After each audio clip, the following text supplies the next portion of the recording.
Has someone ever made you a promise and they didn't keep it? How did you feel about it? Do you think they had intentions of keeping it? What about you? Have you ever made a promise and didn't keep it?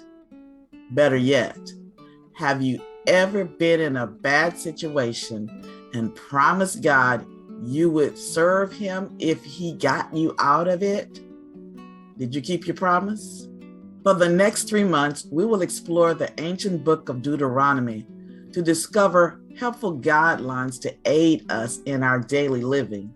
In this lesson, we talk about God's deliverance and our promise.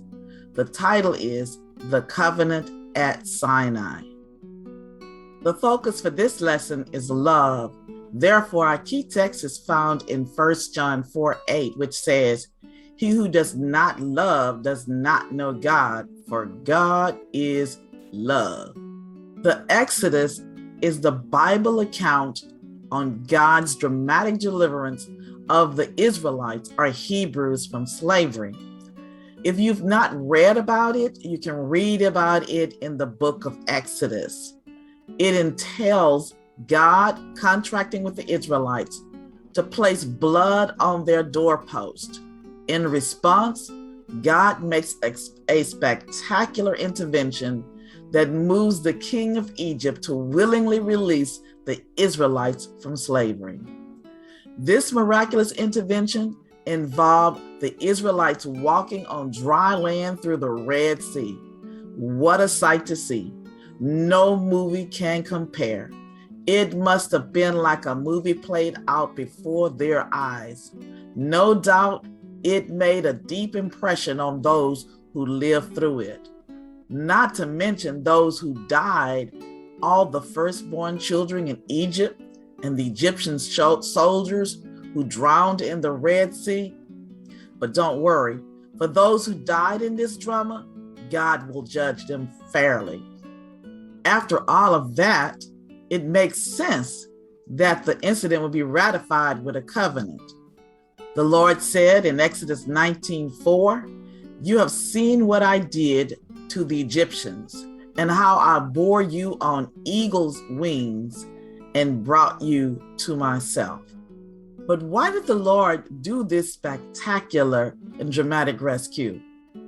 He actually took one nation out of another nation, or as Moses himself said to the Hebrews in Deuteronomy 4, verse 34, or did God ever try to go and take for himself a nation from the midst of another nation?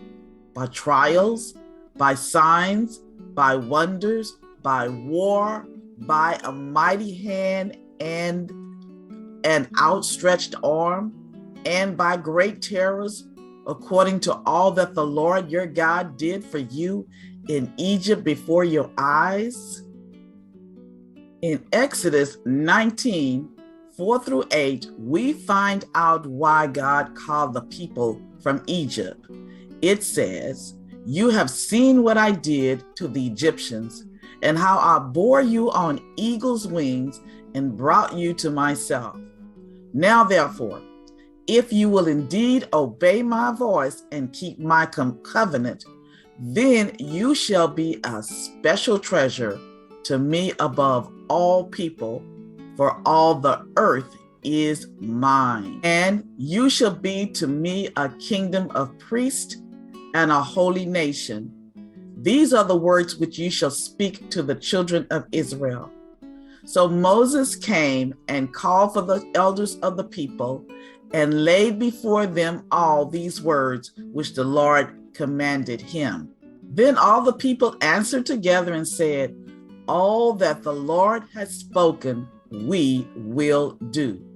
So Moses brought back the words of the people to the Lord. It was just that simple. God called them out, the seed, the descendants of Abraham.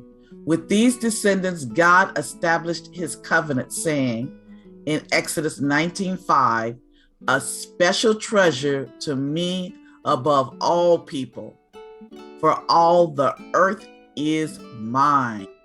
This relationship was central to the covenant, this idea of a special treasure. However, it could be easily misunderstood. Their specialness came not from anything naturally special in and of themselves. Instead, their specialness was only because of God's grace and the truths that He had given them. As a part of His promise, our covenant with them, these truths God expected them to follow, and they were expected to live as a kingdom of priests, ordained with spreading the truths He had given them to the rest of the world. Additionally, to ratify the covenant or promise between Him and the Israelites, God gave them special stipulations for keeping their end of the covenant.